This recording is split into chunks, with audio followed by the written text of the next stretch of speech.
வணக்கம் ஃப்ரெண்ட்ஸ். இன்றைக்கி அசெம்பிளியில் நம்ம அறநிலையத்துறை அமைச்சர் ரமேஷ் அவர்கள் பேசினது பார்த்துருப்பீங்கன்னு நினைக்கிறேன்.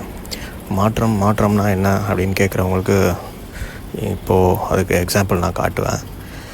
பொறுப்பேற்று ஒரு 50 நாள் கூட ஆகிருக்காது. ஆனால் எவ்வளோ கிளியர் கட்டாக மக்களுக்கு தேவையான பிரச்சனையை பற்றி சட்டமன்றத்தில் பேசுகிறாங்க, எவ்வளோ தெளிவாக பேசுகிறாருன்னு பாருங்கள். கோவில்களை கமர்ஷியலாக மாற்றுவதற்கு கடந்த ஆட்சி காலத்தில் முயற்சி செய்து கொண்டிருந்தார் என்பதற்காக ஒரே ஒரு சிறிய உதாரணத்தை மட்டும் சொல்லியிருந்தேன்.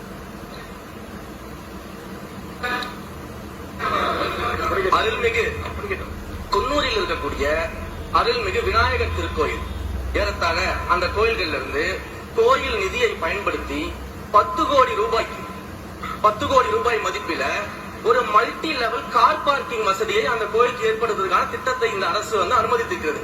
இதற்கு முன்னால் இருந்தக்கூடிய அமைச்சர் அவர்கள் அதை அறிவித்திருக்கிறாங்க. அந்த கோயில்ல ஒட்டுமொத்தமாக மாதத்திற்கு வரக்கூடிய பக்தர்களின் எண்ணிக்கையே 500 தான் ஆவரேஜா.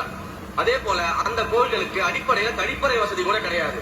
இது மட்டும் இல்ல, குன்னூர் மற்றும் உதகையை சுற்றி இருக்கக்கூடிய அனைத்து பகுதிகளிலும் இருக்கக்கூடிய 50 கோவில்கள்ல பேசிக்கா இருக்கக்கூடிய டாய்லெட் பெசிலிட்டிஸ் கூட இருக்கக்கூடிய கோயில்களுக்கு கிடையாது. அப்படிப்பட்ட இடங்கள்ல கோயில் நிதியை பயன்படுத்தி எதற்காக மல்டி லெவல் கார் பார்க்கிங் தேவைப்படுது? அப்ப இது கமர்ஷியல் திட்டங்கள் இல்லையா? கோவில் நிதியை இப்படி கமர்ஷியலாக பயன்படுத்துவதற்கு எதிராக தான் நாம இந்த திட்டங்களை எல்லாமே தடுத்து, இந்த திட்டங்கள் தேவையில்லை, அதற்கு பதிலாக நம்முடைய அரசாணையிலே வெளியிட்டு இருக்கிறோம். மிக தெளிவாக கடைசி வரியை படித்து பார்த்தால் எல்லாருக்கும் தெரியும். இந்த கோவில் நிதியை பயன்படுத்தி கோவிலும் பக்தர்களும் பயன்படக்கூடிய வகையில மாற்று திட்டங்களை உருவாக்கும்ன்ற வரியை நம்ம மென்ஷன் பண்ணியிருந்தோம்.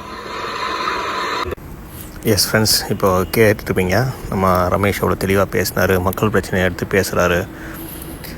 இதுவே இப்போ இன்னொருத்தர் பேசுவார் பாருங்க. தமிழ் தாய் வாழ்த்து ஒரு வாட்டி பாடிட்டாங்களாம், தேசிய கீதை 2 வாட்டி பாடிட்டாங்களாம். இது அப்படியே உலகம் அழிய போகிற பிரச்சனை. இதை சட்டசபையில் உட்காந்து பேசிகிட்டு இருக்காங்க. இவங்க இப்படி பொய்யான அரசியல், மக்களை ஏமாத்துகிற மாதிரி அரசியல் பண்ணி தான் இப்போ வீட்டில் உட்காந்துருக்காங்க. ஆட்சியை இழந்துட்டு திருப்பி இதே தான் பண்ணிகிட்டு இருக்காங்க. இவங்க எப்போ திருந்த போகிறாங்களோ தெரியல. இதெல்லாம் நம்ம இந்த பேச்செல்லாம் கேட்டு தொலைணும். நம்ம தலையெழுத்து போல் கேட்டு தொலைகிறோம் பாருங்கள். கடந்த ஆட்சி காலங்களில் தமிழ் தாய் வாழ்த்து ஒரு முறையும், நிகழ்ச்சி முடிஞ்சோடனே தேசிய கீதம் ஒரு முறையும் தான் பாடப்பட்டு நிகழ்ச்சிகள் முடியும். ஆனால் இந்த முறை நாங்கள் கேட்பது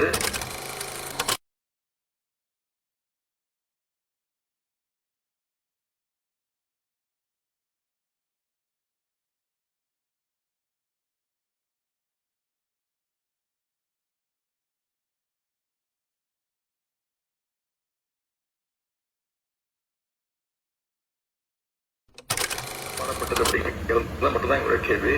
அப்புறம் தமிழ் தாயை 2 வாட்டி தமிழ் தாய் வாழ்த்தையும் 2 முறை நீங்கள் பாட சொல்லி உங்களுடைய ஆளுநர்கிட்ட நீங்க ஒரு கோரிக்கை வச்சிருந்திருக்கலாம். அது இங்க பேசும்போது உறுப்பினர்கள்லாம் ஆளுநர் அவ்வளவு மகிழ்ச்சியாக இருக்கிறாங்கன்னு சொல்லி, ஆளுநரை விட நீங்கெல்லாம் ரொம்ப மகிழ்ச்சியா இருக்கிறீங்க. தமிழ் தாய் வாழ்த்தை ஆளுநர் முன்னாடி நாங்க பாடி காட்டிட்டோம் அப்படின்னு பெருமை பொங்கு அவங்க எல்லாம் பேசிட்டு இருக்கிறீங்க. நீங்க சொல்றதை பார்த்தா தமிழ் தாய் வாழ்த்தை விட ஆளுநர் தான் உங்களுக்கு முக்கியம் அப்படிங்கிற எண்ணம் எங்களுக்கு ஏற்படுது, மக்களுக்கும் ஏற்பட்டு இருக்கு.